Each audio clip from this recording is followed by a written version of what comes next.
Que quelqu'un enlève, s'il vous plaît, l'intelligence artificielle à Donald Trump, parce qu'il est complètement déchaîné. Aujourd'hui, il publie cette image, évidemment créée avec une intelligence artificielle, où il se met lui-même à côté d'un extraterrestre. Au fait, ça m'interpelle. Assez carré, non? Enfin bon. Celui qui accompagne Donald Trump doit être attirant, je ne sais pas. Il doit être exactement, disons celui de Jim. Non, pas de Jim. Tu vas sûrement me dire que je crois qu'il est menotté ou quelque chose du genre. On dirait, non? J'ai l'impression qu'il a des menottes ou quelque chose comme ça, mais le fait est que Donald Trump est complètement déchaîné aujourd'hui.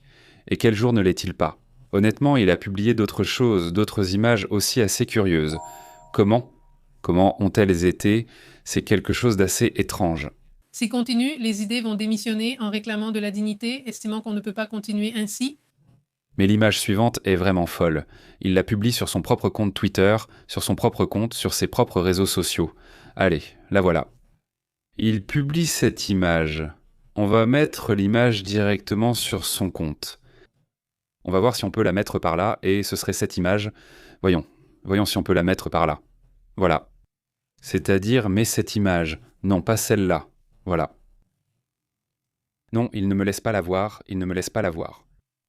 Il met cette image où, en gros, ce que ça montre, là, on met ce robot, c'est lui en train de détruire des planètes.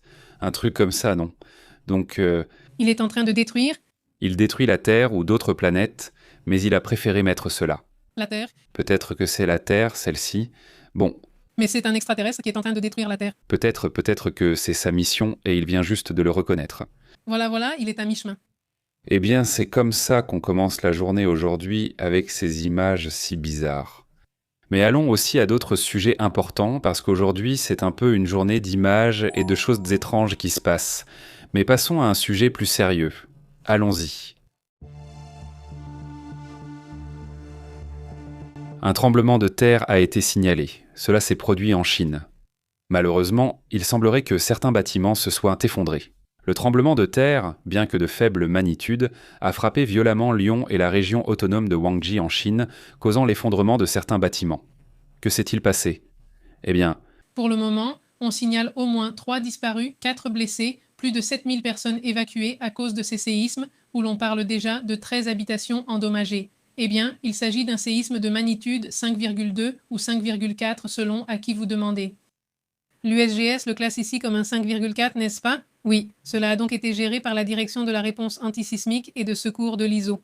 Il a indiqué qu'à 16 heures, le tremblement de terre avait provoqué l'effondrement de ces 13 habitations que vous voyez actuellement sur les images. Certaines d'entre elles, et donc l'évacuation de ces personnes, a également eu lieu. L'approvisionnement en électricité, en gaz et en eau a été interrompu, mais les routes fonctionnent actuellement normalement. oui, ça m'interpelle vraiment. Honnêtement, c'est étrange, non? C'est un séisme de faible magnitude, à moins que... Oui, Très superficiel que ça dure. que les constructions soient très fragiles ou quelque chose comme ça. Aussi, franchement, ce sont... Ce sont sûrement des constructions très anciennes ou récentes ou quelque chose comme ça. C'est étrange, je vous dis que la profondeur était de 10 km. C'est-à-dire, ce n'est pas si superficiel en réalité, mais bon, c'est un séisme ou un tremblement de terre, surtout parce qu'il a causé des dégâts, non? Donc évidemment, c'est un sujet terrible. Nous restons attentifs. Il me semble qu'il y a une autre image, non? Nous allons regarder les images et passer à la dernière mise à jour de ce séisme. Non, parce qu'au final, c'est franchement quelque chose d'étrange, non? Non, tu ne vois pas souvent de séisme. Bien, voici les images, non? Ce sont d'autres images qui sont diffusées en ce moment. Allons-y, je crois qu'il y en a une autre ici. Oui, le séisme est de magnitude 5,2, d'après ce qu'ils disent. Maintenant, la police rapporte donc que c'est déjà confirmé. 3 disparus, 3 disparus. 4 blessés et 7000 évacués. Évidemment, la situation est encore en évolution, car ce genre de choses peut prendre des heures avant de savoir exactement combien de disparus il y a. Maintenant, on voit qu'il fait nuit, non? Et cela complique aussi souvent la situation, car la nuit, les gens sont déjà chez eux, dans leurs appartements, etc.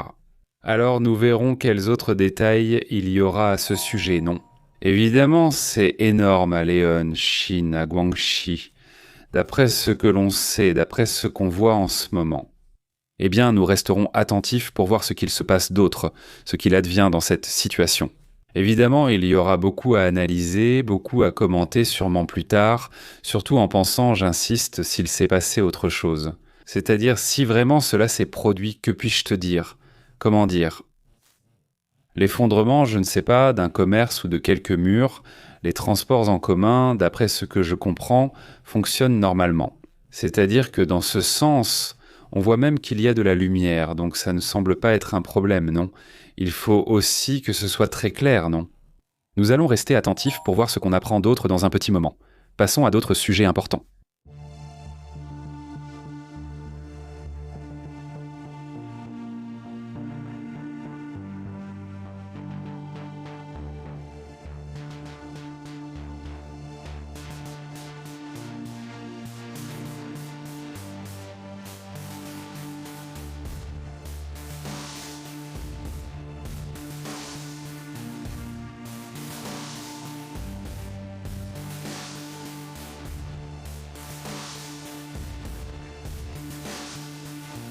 Un autre sujet qui attire l'attention ces derniers jours, c'est que ces cerfs continuent d'apparaître.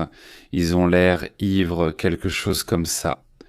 Et que, eh bien, d'abord, cela avait été signalé par les mêmes autorités là-bas en France, n'est-ce pas ? Qu'il s'agissait peut-être d'un cerf qui aurait mangé un certain type de fruits fermentés et qui serait ivre ou quelque chose comme ça. Mais le fait que de plus en plus de cerfs apparaissaient et qu'ils devaient de même alerter les personnes qui circulent sur la route, eh bien cela a attiré l'attention.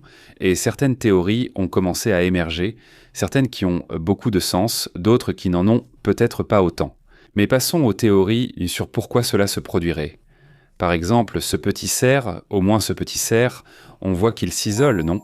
C'est-à-dire ce n'est pas comme s'il restait là tout le temps ou quoi que ce soit, non ? Ça aussi, eh bien, c'est important. En parler, non, mais pour commencer, eh bien, c'est dans cette partie de la France. Et même, bon, nous en avons déjà parlé aux États-Unis, au Canada et dans d'autres parties du monde. Tout à coup, il y a eu des problèmes avec des cerfs et d'autres petits animaux. Avec des problèmes neurologiques qui sont actuellement les plus évoqués, notamment sur la possibilité de troubles ou lésions. Chez certains de ces cerfs, on évoquait aussi un certain type d'intoxication environnementale, entre autres choses qui circulent à ce sujet. Voilà.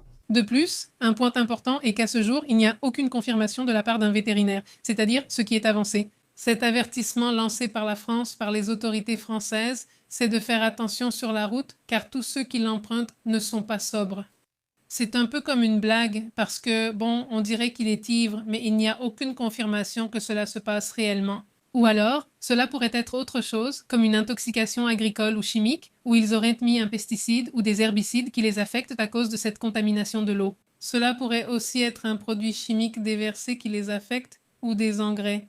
Exactement, d'après ce qui est rapporté, cela se produit principalement dans les zones agricoles comme en Bourgogne. Il n'y a pas encore de preuves publiques solides que ce soit un problème plus grave ou quoi que ce soit de ce genre. Il faut rappeler que cette maladie zoonotique appelée la maladie zombie, la maladie des cerfs, eh bien c'est une maladie qui... Nous en avons parlé ici, cela s'est produit aux États-Unis et on en a parlé plusieurs mois. Exactement, il y a eu des périodes sans rien pendant 1 an, puis soudain ça réapparaît à New York, au Canada ou ailleurs. Heureusement, jusqu'ici ce n'a pas été un problème grave. Certains comportements aussi. C'est la maladie du dépérissement chronique ou chronic wasting disease et jusqu'à présent il n'y a que des théories ou hypothèses avancées. Des experts du même réseau, des mêmes personnes, et certains parlent même d'un stress extrême qui pourrait être causé par un certain type de bruit industriel. Et En somme, il n'est toujours pas clair ce qui se passe avec ces cerfs.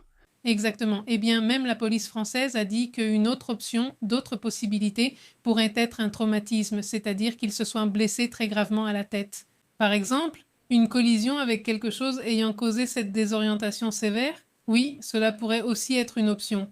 Exactement. Et comme il existe très peu d'images de ce problème, on ignore comment il provoque autant d'accidents.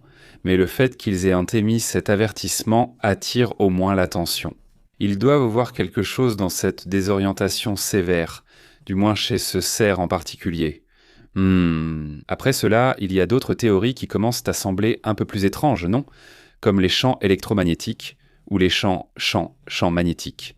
Que la planète soit en train de changer, s'il y a une situation interne sur Terre qu'ils ressentent, tu vois, et des choses de ce genre, voire même des choses encore plus étranges, non? Mais honnêtement, même en parlant des possibles intoxications, je trouve déjà ça assez bizarre et assez extrême. J'espère que ce ne sera pas un problème plus grave et que bientôt on saura exactement ce qui se passe. Jusqu'à présent, comme tu dis, il n'y a pas de confirmation, ce n'est pas comme s'ils avaient arrêté le cerf. Et ils l'ont menotté, ils l'ont emmené pour qu'il souffle dans, comment ça s'appelle, l'alcotest. Donc on ne sait pas exactement s'il est alcoolisé ou non. Au final, c'était aussi une autre théorie, non? Oui, c'était une théorie, comme on vous l'a dit. Aucune étude vétérinaire n'a confirmé s'il était alcoolisé, s'il avait un autre problème ou des prions, comme pour la maladie de la vache folle. Aussi, il y a celle du zombie, celle du cerf zombie, qui est aussi liée au prion, mais il n'y a pas de raison concrète, ils n'ont pas donné d'explication. Eh bien voilà, c'est... Comment s'appelle le petit cerf? Nous allons rester attentifs pour voir s'il y a plus d'informations. Plus tard, nous aborderons d'autres sujets également importants.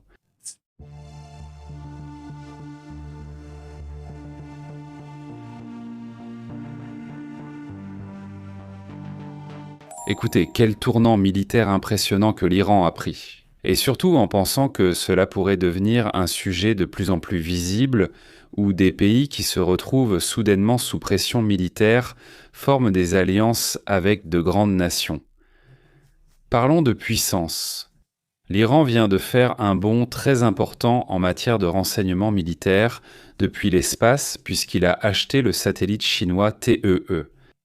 Le 01B, doté d'une capacité multispectrale qui orbite à 500 km à une résolution de 2 mètres, c'est-à-dire qu'il peut voir jusqu'à 2 mètres de distance. C'est-à-dire depuis l'espace. Depuis l'espace, il peut voir des objets jusqu'à 2 mètres. Imaginez, il peut parfaitement voir une voiture, il peut voir... Un avion. Oui, exactement. Une base militaire. Tout est dans le détail, n'est-ce pas? Je dis ça comme ça, sinon je ne sais pas. Non, vraiment pas. Pas que ce ne soit pas un exemple, mais écoutez, c'est vraiment impressionnant. Enfin, parce qu'au final, lui, l'appareil est capable de capturer des images détaillées depuis 500 km d'altitude. Et cela marquerait, disent-ils, un changement stratégique, militairement parlant. N'est-ce pas? Exactement, c'est une décision stratégique. Eh bien, cela améliore la capacité de l'Iran en matière d'observation, d'analyse et de planification.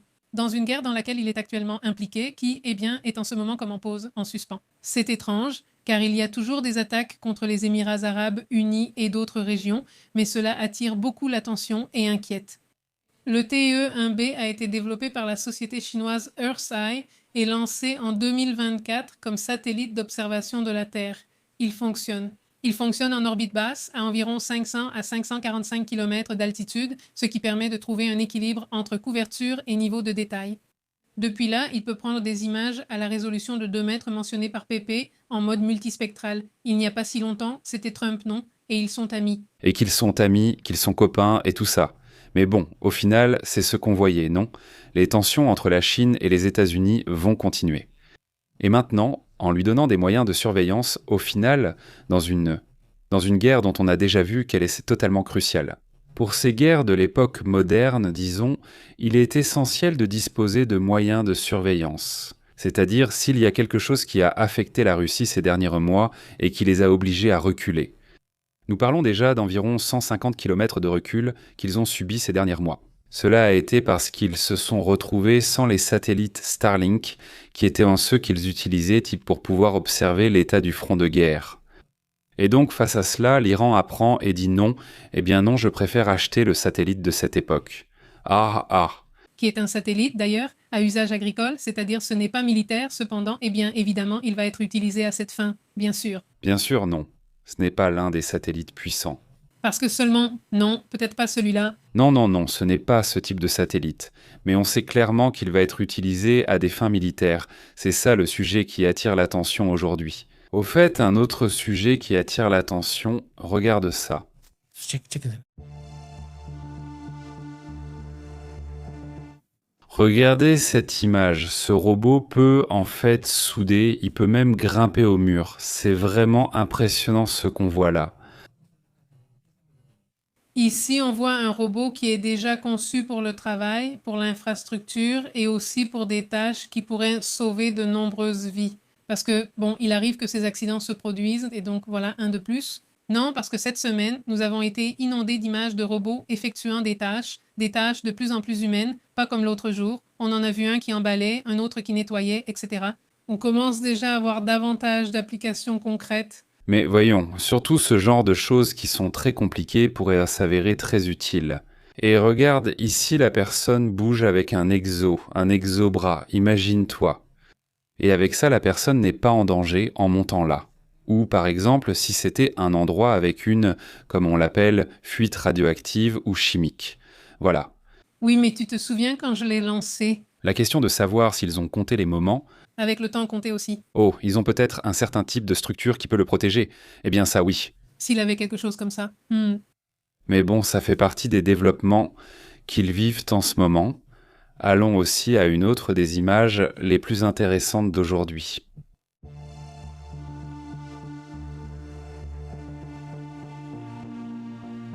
Eh bien, on a vu sur des images sur les réseaux les membres de U2 ou de YouTube. Eh bien, on les a vus danser sur de la musique bachata. Ce n'est pas fini, ouais. Ouais. Oui, on voit bien que Bono adore danser. Oui, c'est lui, n'est-ce pas? C'est lui. Enfin, on l'a vu danser par là. Bon, eh bien maintenant, vraiment, À Mexico, vous savez qu'ils tournent une vidéo ou qu'ils tournaient une vidéo. Eh bien, le soir, ils ont dit, bon, je vais voir ça, je retourne à la vidéo. Maintenant, il est temps de continuer à vivre la vida loca. regarde juste, non, il est là, et il danse. Et il sait danser, eh bien oui. Je veux dire, il se débrouille, tu vois. Il se débrouille, ils vont voir s'il sait danser. Celui-là est complètement fou, tu sais. Excellent, voilà où en est la situation avec ce Bono. Allons-y aussi avec d'autres sujets importants de ce qui se passe dans le monde. Passons à d'autres reportages.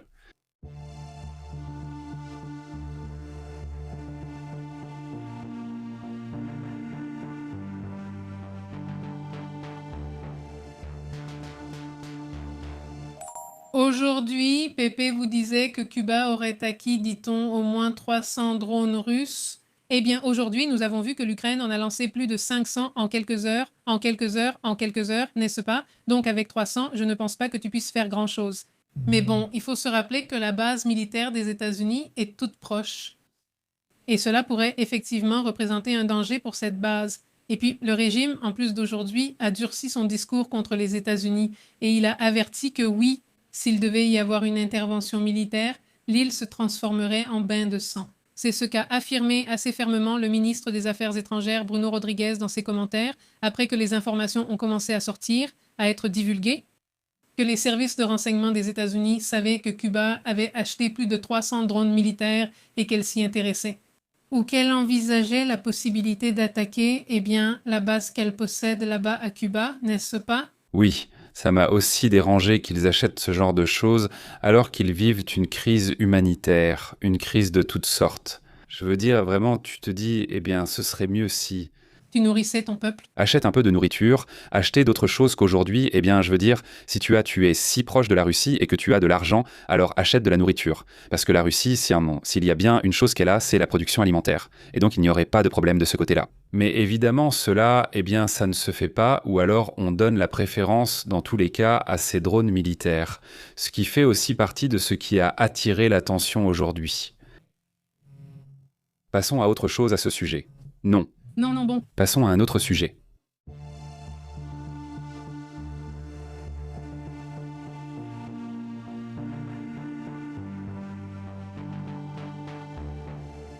Eh bien, il y a déjà une réaction de la part des Émirats arabes unis après ce qui s'est passé, une sorte d'attaque, en effet, contre ce qui est une centrale nucléaire, même s'ils ne l'ont pas reconnue.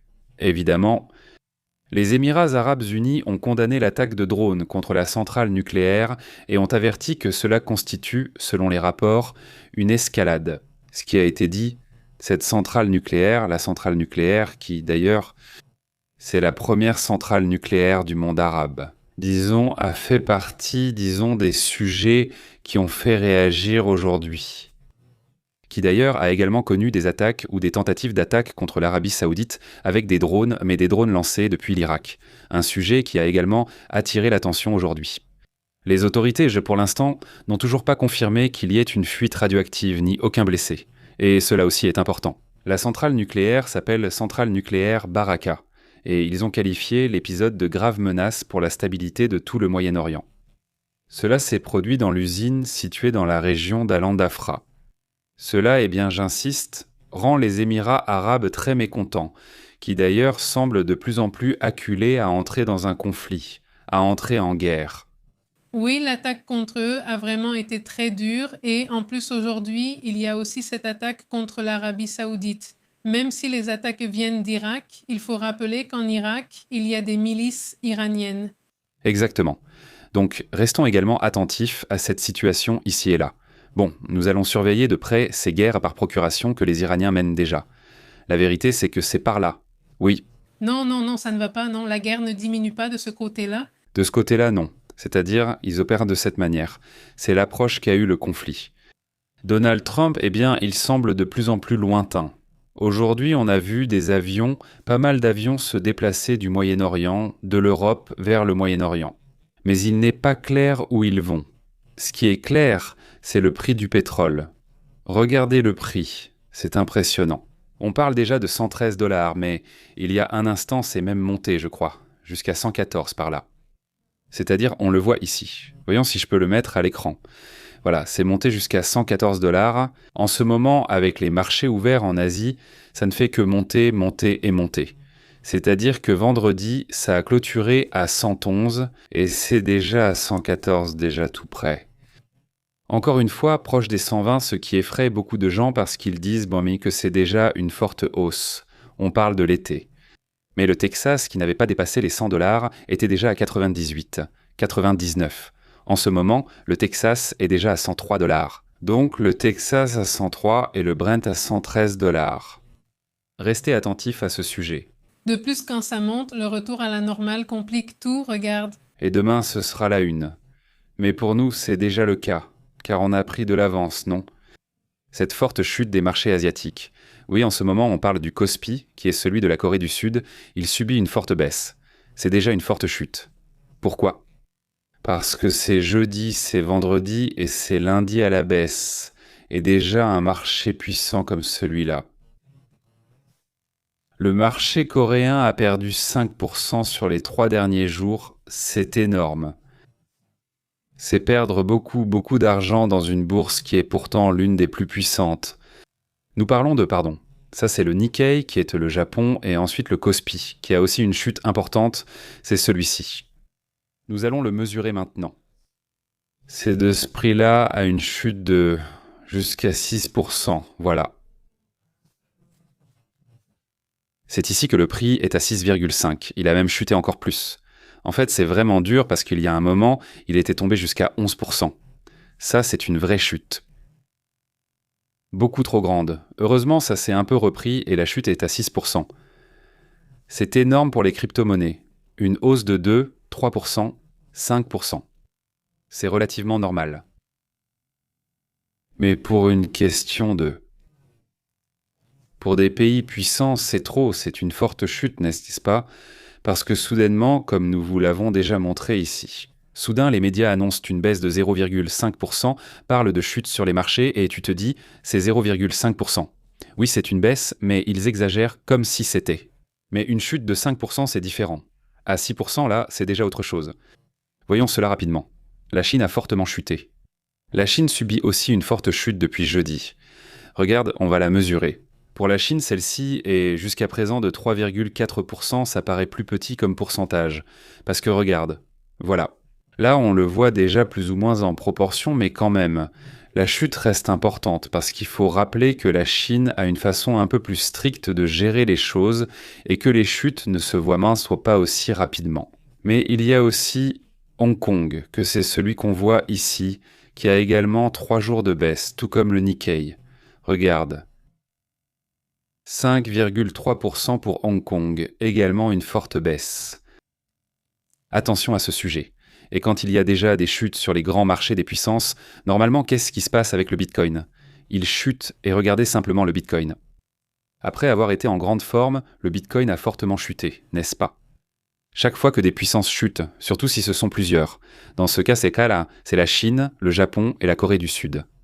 Eh bien, c'est déjà un problème grave. Alors, qu'est-ce qui se passe avec le Bitcoin, du point le plus haut qu'il a atteint mercredi jusqu'à aujourd'hui? C'est une chute de 6%, ce qui, pour le Bitcoin, n'est généralement pas si problématique. Surtout, regardez, si vous voyez qu'il venait d'une hausse qui était montée jusqu'à 60 et qu'en ce moment il est à 76 quand même, c'est une chute importante. Ce que nous voyons ici dépasse une simple correction. Cela ressemble plutôt à un changement de tendance, d'une tendance à la hausse à une tendance à la baisse. Pourquoi? Que se passe-t-il? Nous voyons tout cela actuellement, et nous sommes en avance car pour nous, c'est dimanche. Je parierais que demain, nous allons nous réveiller avec des chutes sur les marchés aux États-Unis. Le SP nous a surpris et cela peut être autre chose. Donc attendons de voir ce qui se passe parce que le SP a continué de monter malgré toutes ces baisses. Pourquoi ça monte? Pourquoi le SP500 monte-t-il? Parce qu'il est devenu une valeur refuge. C'est-à-dire, tout à coup, ils ne savent plus où aller. Ils ne veulent pas se tourner vers le dollar, ni vers une autre monnaie, ni vers le pétrole, parce qu'ils ne savent même pas ce qui va se passer avec le pétrole. Alors ils commencent à se tourner vers le SP500 et c'est pour ça que le prix monte beaucoup. Ils ne veulent même pas se tourner vers l'or. Regardez, voyez ce qui se passe avec l'or en ce moment. Il est en train de baisser. À peine il essaie de monter, qu'il retombe. Donc en ce moment, l'or ne se porte pas bien. Regardez, voyez toutes les chutes qu'il a eues. Si vous regardez, des chutes, des chutes, des chutes. Il monte puis redescend rapidement. C'est-à-dire qu'il ne tient pas les prix. Ça fait déjà un moment. Regardez comme ça. Et voyez comment les lignes rouges, c'est-à-dire les lignes vertes, durent des jours, et quand ça atteint la rouge, ça chute brutalement, non? Et c'est comme ça, si vous regardez bien. C'est un mauvais signe. C'est un signe que même l'or n'est pas le refuge des investisseurs en ce moment, non? Clairement. Donc, eh bien, voilà la situation. Allons à Dieu. J'espère que ça s'améliore, mais les éléments montrent que demain, ça ira mal. C'est-à-dire que ce sera une mauvaise journée sur les marchés. En fait, c'est déjà le cas parce que c'est déjà lundi pour l'Asie et c'est un marché terrible. On va voir si le SP500 tient le coup. Toutes les mauvaises nouvelles concernant l'Iran, qui suit très bien tes avions, l'attaque contre la centrale nucléaire, tout cela génère énormément de tensions et prolonge le conflit. Eh bien, encore plus.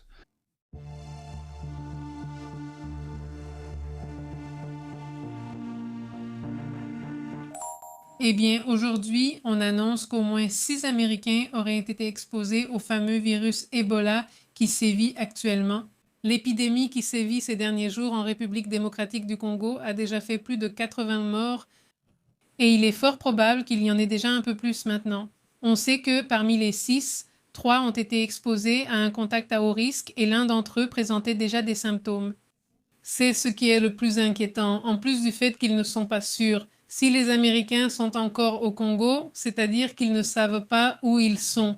Il faut aussi rappeler que ce sont des pays où l'organisation administrative et logistique n'est pas très rigoureuse. Il est très facile que quelqu'un parte sans qu'il s'en rende compte.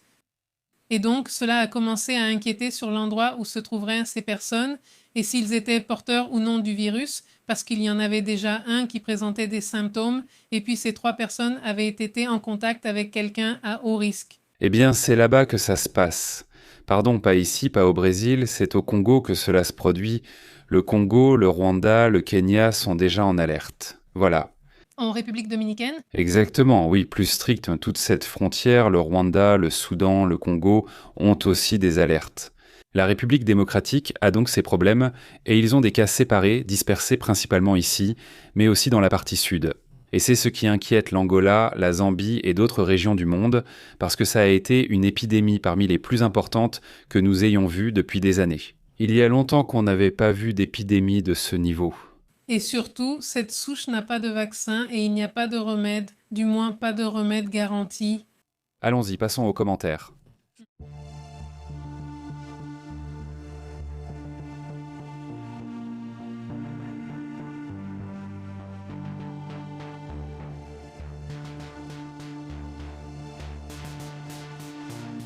Écoutez, passons aux commentaires. Armando Antonio dit que Trump a tout bien en ordre, mais je lui suis reconnaissante pour le courage de déclassifier l'information sur les êtres non humains. Au moins, il fait cela. J'espère qu'il va continuer, parce que la promesse est qu'il va poursuivre, n'est-ce pas? Donc en fait, aujourd'hui, on reprend le sujet, alors j'espère vraiment que cela va se produire, n'est-ce pas? Parce que j'ai l'impression que la boîte de Pandore a déjà été ouverte, donc ça va continuer. On va en parler un peu plus. Salutations à Dieguito, comment vas-tu? Une seconde, celle de la souche, je ne me souviens plus du nom, ça commence par Bu. Quelque chose, aujourd'hui c'est vraiment compliqué. Cette souche n'a pas de vaccin parce qu'ils ont déjà un vaccin contre l'Ebola, mais malheureusement ce vaccin n'est pas efficace contre cette souche en particulier. C'est une souche très agressive, on le constate déjà. Exactement, ce Bandibundindo, voyons, Bandibundio, Bandido. Hundido. C'est la souche, cette souche est là. Salut Fer, comment vas-tu? On demande où tu habites, Pépé. Comment sont les prix des maisons et des loyers? Regarde, plus ou moins un loyer comme ça, c'est facile à Monterrey, n'est-ce pas? Ça dépend. Nombre de chambres, 4 pièces, emplacement. Oui, mais on va aller dans une maison où il y aura 2 chambres. 2 chambres. 2 chambres dans des zones qui ne sont pas trop excentrées, mais qui sont plutôt bien situées. Ça peut coûter au minimum 10 000 et plus. Non, pas plus. C'est pour ça que j'ai dit minimum, non? Oui, 1 ou 2 maisons comme ça, c'est le minimum. 2 lits. 2 chambres, et en cherchant bien, peut-être que tu trouves quelque chose à 10 000. Mais ce serait difficile de trouver quelque chose comme ça, et pas en très bon état en plus. Ce n'est pas un bon quartier, mais il est central. Si tu veux aller en périphérie, tu trouveras peut-être quelque chose. C'est difficile. Pas moins de 10 000, plutôt à partir de 15 000. Je dirais à partir de 15 000, car j'ai tendance à regarder ce genre de choses en location. Et là, au passage, si c'est une chambre, 16, 17 000. Eh bien, au passage, c'est très cher, oui. Mais bon, mais enfin, en plus, c'est une maison qu'ils ont coupée en 2. Mais c'est un appartement. Ce n'est pas vraiment une maison. Oui, et ils sont dans des zones qui sont centrales. Oui, mais oui, c'est déjà très élevé. Le prix quand je suis allé, quand nous avons déménagé de Santiago ici à Monterrey à nouveau, Et ils nous ont montré des choses horribles comme ça, ou des maisons où, littéralement, on ouvrait une porte et il y avait une fuite dans la porte, littéralement, et je ne voyais même pas. Dans la cuisine, Oui, enfin non, mais c'est que quand on a ouvert la porte, la fuite était là. déjà ou presque 2 étages. Maison des 6 maisons, un quartier agréable. C'est bien, oui, le quartier. Non, mais tu n'avais pas de parking.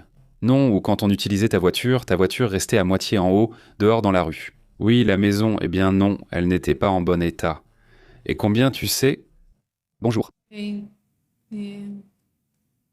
Non, presque 20 ou 18. Mais c'était dans ces environs-là. Oui, imagine-toi. Maintenant, il y avait des options à ce prix-là, 1820 par là, en périphérie de la ville, très jolie. Oui, très joli, mais pas en périphérie. Mais en périphérie. En périphérie, ça veut dire que si tu dois aller travailler tous les jours ou emmener les enfants à l'école, peu importe, tu vas te taper 2 ou 3 heures de trafic au minimum, n'est-ce pas? Alors tout le monde dit non, je préfère une maison qui n'est pas aussi bien, mais vivre plus au centre. Oui, parce qu'on perd trop de temps dans les embouteillages, n'est-ce pas? C'est une...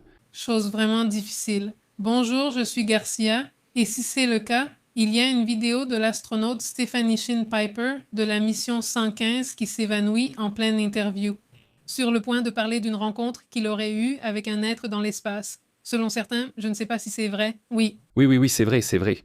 Oui, image célèbre, tu l'as vue? Non, je ne sais pas si tu l'as vue. Non, oui, on ne l'a pas vue. Je salue Francisco. Monterrey et Querétaro sont-elles les villes les plus chères du Mexique? Oui, Querétaro aussi, elles deviennent de plus en plus chères. Salutations à Neri à la Salazar, comment allez-vous? Neri et Armando Antonio sont aussi là. Oh oui, comme c'est $1 par mois, une maison dans un bon quartier résidentiel avec 2 chambres, ça coûte combien si elle est en bon état? Si c'est un bon quartier et une maison en bon état, c'est au moins 20 ou plus. Oui, mais non. 18 et plus à $1 000, à peu près $1 000 ou plus. Oui, à peu près. Oui, C'est bon marché comparé aux loyers américains. oui, exactement. Soudain, j'entends parler de $1 000 pour une simple chambre. Oui, non, oui. Ça dépend aussi de quelle partie des États-Unis. États-Unis. Oui. Salutations à Maria Vantancure qui dit que le journal est très divertissant. Salut papa, je sais déjà depuis l'âge. Salutations Maria Vantancure. Merci beaucoup. Salutations, Maria. Très bien. Regarde, c'est le moment où cette situation se produit. Voyons si on peut la mettre par ici. Mais non, non, voyons, c'est celle-ci, mais non, à cet astronaute, ils ont mis de la musique. Je ne peux pas la mettre, mais il parle. En franchissant la porte, j'ai senti qu'il y avait aussi quelque chose de différent. J'ai pensé que cela ne pouvait pas arriver. Il dit en tenant compte de la préparation que l'équipage, je ne sais pas quoi. Et puis soudain, eh bien, il s'évanouit. Il s'évanouit. Ce n'est pas ce cas très célèbre, son cas. Eh bien, oui, oui, c'est vraiment, vraiment impressionnant, non? En vérité, cela s'est passé en 2006. D'après ce qu'ils rapportent ici, en revenant de la mission STS-115, l'astronaute, c'est elle. Stephanie Piper s'est effondrée, juste après avoir failli parler d'une rencontre avec quelque chose. Après, elle se remet et repart marcher. Normal. Normal, mais ça l'a quand même un peu perturbé cet événement. Bon, Celui-ci dit MT1 de Pentejas. Ça tourne autour de 1200 à 1300 dollars par mois. Oui, c'est ça, nous y sommes. oui, oui, j'y suis. Je parle des appartements d'ici. Je pense qu'ils tournent même autour de UX 1000, 3000 et 4000. Je veux dire, oui, ça part, mais c'est aussi parce qu'ici, les appartements ici se sont beaucoup orientés vers le haut de gamme. Oui, Oui, ceux-là, en fait, ont une zone de piscine, évidemment, en commun. Certains ont des salles de sport, un espace de coworking ou une aire de jeu pour enfants. Cette zone de convivialité, ils doivent l'avoir. certains acceptent aussi les animaux de compagnie sous certaines conditions. Oui, de l'endroit. Oui, dit Wendy. Les Cubains, avec ça, avec cet achat de drones, viennent de réaffirmer au peuple que cela ne les intéresse pas. Ils veulent garder le pouvoir. Le peuple cubain doit descendre dans la rue. Selon les journaux, Edwin Irita, Santé, Wendy. Il a été annoncé que le gouvernement a imprimé une brochure pour le peuple pour expliquer quoi faire quand la guerre commencera. Imaginez, ils sont prêts à cela. Ils préfèrent les emmener à la guerre. Plutôt que de laisser le pouvoir. Elle dit « Oh là là, ici je paie 2000 dollars pour un appartement d'une chambre dans un quartier commercial, pas résidentiel. Et c'est un appartement en copropriété qui doit avoir environ 50 ans. C'est terrible et tu n'as nulle part où te plaindre. Si ça ne te plaît pas, on te dit « Monsieur, la porte est là, allez chercher ailleurs. » Ils demandent des sommes énormes, c'est terrible et tu dois accepter ce qu'il y a. Où est-ce que c'est? Aux États-Unis? Aux États-Unis? Oui, c'est que c'est un très gros problème qu'ils ont là-bas en ce moment, bien sûr. Et je crois qu'en plus, c'est quelque chose qui se répète dans tous les pays. Donc, c'est très compliqué. Augmentation des loyers et que non, enfin, souvent, celui qui loue doit juste supporter ça. Il n'a pas le choix. Il y en a? L'autre jour, quelqu'un l'expliquait très bien dans un de ces podcasts de finance que je regarde, et il disait qu'il se passe quelque chose de très curieux. Parce qu'il dit, toi, tu vis, c'est-à-dire toi en tant qu'entrepreneur ou employé d'une entreprise, peu importe. Tu as vécu chez tes parents quand tu étais jeune et tu te dis, non, moi je veux vivre dans une maison comme ça ou mieux, n'est-ce pas? Tu veux simplement une maison au moins aussi bien que celle de tes parents, non? Donc tu cherches ce genre de logement. Et quand tout à coup tu veux, eh bien, acheter et que c'est super difficile, eh bien, ce n'est pas possible. Et si ce n'est pas possible, alors tu finis par louer quelque chose comme ça. Mais ensuite, beaucoup de gens pensent la même chose. Et donc, tout à coup, avec trop de demandes, les loyers augmentent. Et en ce moment, c'est un business pour beaucoup, parce qu'il y a des gens qui peuvent acheter 4 ou 5 maisons, et ensuite, tout à coup, ils vivent bien. C'est un bug. En ce moment, la question des loyers, c'est un sujet plutôt mondial. Oui, Oui, global, parce que l'autre jour, on regardait un documentaire sur les Pays-Bas. Il me semble que c'était aux Pays-Bas où l'on voyait un couple qui voulait divorcer, mais ils hésitaient à divorcer parce que, en gros, tout le salaire de l'un ou de l'autre, je ne me souviens plus lequel, servait à payer le loyer. Alors tu te dis, ben, si tu divorces, comment tu fais? non, non, enfin, il y a plein d'histoires comme ça, de gens, enfin, de couples qui sont déjà divorcés, mais qui continuent à vivre ensemble et à faire leur vie ensemble. Enfin, ils continuent à vivre ensemble et ils s'entendent peu bien, mais bon, Pas par choix. monsieur, non par choix, mais parce qu'ils sont désormais comme des colocataires, ils sont passés de... Des couples incompatibles, c'est fou. Salutations à Yvonne et Yvonne. Comment vas-tu, Nelly? Je te demande ça à cause des discussions mondiales sur la location et la gentrification. Là où je vis, la gentrification commence à peine, dit Fernanda. Salut, Fer. Faire, où es-tu? Dans quel pays ou dans quelle ville te trouves-tu? Laisse-moi te dire, si tu as l'occasion et que tu vois ça, eh bien, et que tu as la possibilité d'acheter, c'est mieux d'acheter comme ça pour éviter les problèmes, non? Parce que si tu regardes juste comment ça monte, et puis d'un coup, oui, oui, oui, c'est chaud. Francisco dit, c'est pour ça que les Américains viennent vivre au Mexique. Oui, le problème, c'est qu'ils viennent et font monter les prix ici, n'est-ce pas? Ils disent qu'il vaut mieux leur faire payer en dollars, un peu plus cher. Pour eux, ce sera abordable, mais plus cher pour les Mexicains. Salutations à Amanda Antonis, satellite chinois agricole, haha. Ils te donnent des données comme ces champs cultivés. Ils te donnent des données comme s'ils étaient en train de planter des missiles, des bombes, des avions. Salutations à Armando. Armando, mais il te donne vraiment de très bonnes informations. C'est-à-dire, enfin... Avoir une photo d'une base, une avancée sur les zones aériennes. Oui, bon, je l'ai mentionné ici, voyons. C'est-à-dire, il dit qu'il a une capacité multi et spectrale. Donc tu peux voir plusieurs spectres. Par exemple, la chaleur, enfin, ce sont des détails quand même. Regarde ce truc de... Comment ça s'appelle ? Satellite rural ou paysan pour des questions de... Il a toujours été dit qu'il a un double usage avec la Chine, non ? Et sûrement avec d'autres pays aussi, mais oui, c'est un sujet intéressant, vraiment. Il faudrait voir à quel point il est vieux, n'est-ce pas? Parce que peut-être, je veux dire, les Chinois ne vont pas non plus se débarrasser d'un satellite qui est trop performant, je ne pense pas non plus, mais bon. Bien Parras, à la source du désert. Parras, très joli d'ailleurs, oui, très joli Parras. Je crois que Parras est fait pour acheter une maison de vacances, mais ce n'est pas le problème. Si je ne pouvais pas. Ce n'est pas tant parce que c'est une ville très spéciale, mais parce que beaucoup de gens vont dire « Non, moi je veux aller à la maison de campagne et y retourner pour être bien. » Oui. Oui, non, bien sûr, c'est plus utilisé, oui, c'est ça.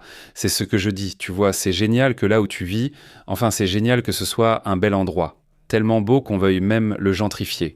D'un côté, enfin, je veux dire, c'est mal, c'est mauvais que ça se gentrifie parce que tout devient plus cher. Mais d'un autre côté, si ça n'arrive pas chez toi, c'est sans doute que ce n'est pas si cool. Ou bien parce que c'est très éloigné de, disons, de ce qui est intéressant, non? Pour les gens. Oui, mais le problème, c'est que les gens qui vivent là ne peuvent plus y vivre. Oui, non. Le problème, c'est que vivre à Hawaï est devenu impossible à cause de la forte gentrification. Non, elle vit juste pour un PDG. Que des PDG, que des Mark Zuckerberg, tu vois. C'est fou. Ils s'impliquent avec SpaceX qui arrive, ils vivent dans un état cher et ils ont fait grimper les loyers au Texas, oui, énormément. Dans une zone de leur ville, les gens mariés ne peuvent pas y vivre. C'est vraiment étrange, non? Je trouve que c'est un individu vraiment étrange parce qu'il fait toujours des commentaires très très pro-famille, mais en même temps, il n'aime pas avoir des gens qui ont des enfants et une famille parce qu'après, eh bien, il ne se concentre plus sur lui, sur ses projets à lui. C'est vrai. Salut à Dani. Daniel, comment vas-tu, Dani? Et il dit « Le papa non Novako célèbre aujourd'hui la journée mondiale des télécommunications et de la société de l'information. Salutations. » Salut, comment tu vas? Très bien. Salutations aussi à Yuri Caribel, qui est Yuri Caribel. Elle dit « Moi, je veux une maison à environ 1000 mètres au-dessus du niveau de la mer, enfin, au minimum, dit-elle. » Salutations, à environ 1000 mètres au-dessus du niveau de la mer. Ok, oui. Elle dit « MCM, MSM, oui, niveau de la mer. Oui, salutations à Martin. » Et elle dit « Salutations. Merci parce qu'il y a beaucoup de gens qui ont perdu leur maison et leur commerce à cause du feu au Minnesota, dit Martin. Salutations. Salutations, Martin. Ici, Hugo dit qu'il est impossible d'acheter, il faudrait attendre sa 5e réincarnation pour y parvenir. Et quand tu prends ta retraite, ils continuent à te faire payer des impôts, et si tu ne peux pas payer, ils te la prennent, même si c'est ta maison, c'est mieux en Amérique latine. Salutations, Hugo. Salutations, Hugo. Énorme salutations, c'est excellent. Écoutez, bon, passons au dernier commentaire. C'est dimanche, et bon, on ne va pas partir tôt aujourd'hui, mais bon, on va lire les derniers commentaires. Oui, demain nous serons ici de bonne heure. Énorme salutations à Walter, à Panterita, à Brezeka, Francisco Ars, à Dicenari, Pépé, et il dit où je fais des travaux. Je fais des travaux pour un Américain en louant une chambre à 950 par mois. Donc, c'est ce que ça te coûte. 900 ou 1000 $. 1000 $ une chambre, et c'est une chambre. Imagine un peu. Chut. Dit Christian Radio Reyes, bonjour, comment ça va? Bonsoir, salutations. Nous sommes ici comme chaque dimanche. Salutations, Christian. Oui. Quoi de neuf? Comment ça va? Salutations, Néry, Hugo, Christian. Encore une fois, il dit papa, aujourd'hui on célèbre la journée mondiale de l'hypertension artérielle et aussi la journée internationale contre l'homophobie, la transphobie et la biphobie. Salutations. Merci pour les infos, toujours intéressantes. Papa de Noémie. Novak. Salutations. Gros salut. À Marcela Riquelme di Andrade Costa Sema. Quoi de neuf, mon frère? Salut Marcela. Salutations. Salutations à Panterita, comment vas-tu? Super. Voyons voir, quoi de neuf? Et quelle heure me manque-t-il? Eh, même moi je n'ai pas vu. Je veux dire, il a juste plu un peu. Oui, un petit peu. Tu es contre cette chaîne. Je sais déjà comment ça s'est passé. Enfin, il y a eu beaucoup de tonnerre et c'est devenu intense. Mais bon, ici où nous sommes, non. Probablement qu'il a plu dans d'autres parties de Nuevo León, mais ici c'était relativement calme. Et oui, qu'est-ce qu'il y a avec Aroble alors? Qui sait où est Aroble, Lily? Espérons qu'elle va bien et que tout à l'heure elle se connectera pour nous dire comment vont les choses là-bas, à Cuba. Écoutez, on continue à discuter. On vous dit au revoir juste pour vous rappeler. Comme les documentaires dont nous parlions tout à l'heure. Oui. Au cas où vous voudriez les regarder, nous envisageons la possibilité de nous réunir, c'est-à-dire de nous réunir en ligne sur une plateforme et de regarder quelques documentaires ensemble, n'est-ce pas? Et d'en discuter, n'est-ce pas? Ou alors juste pour passer un bon moment ensemble, non? Quelque chose qu'on ferait de temps en temps. Ce serait génial. Ça pourrait être sur Twitch. Je ne sais pas si c'est possible sur WhatsApp ou quelque chose comme ça, n'est-ce pas? Mais on va y réfléchir, non? Et l'un d'eux serait un qui est sur Prime Video, qui s'appelle El Secreto del Dr Grimmer, qui est très intéressant.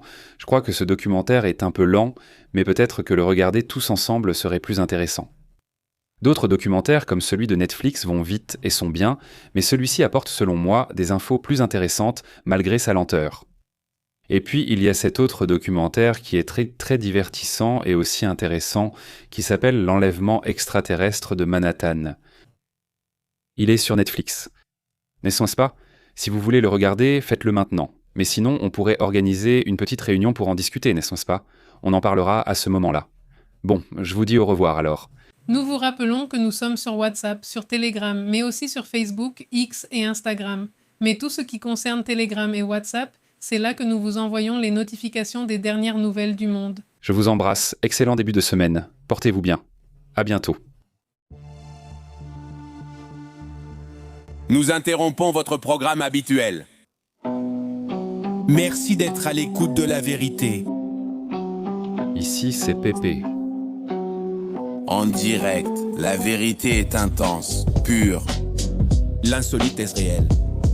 Pure. Ici, nous l'analysons, perspective globale. Ne reste pas à l'écart, connecte-toi à la chaîne. Pépé en vivo, aux commandes du signal. Pépé et Astrid, disant la vérité. Journalisme brut, ici on respecte ça. Active l'alerte, ne perds pas le fil. À la prochaine. Oui, monsieur. Nous faisons l'appel.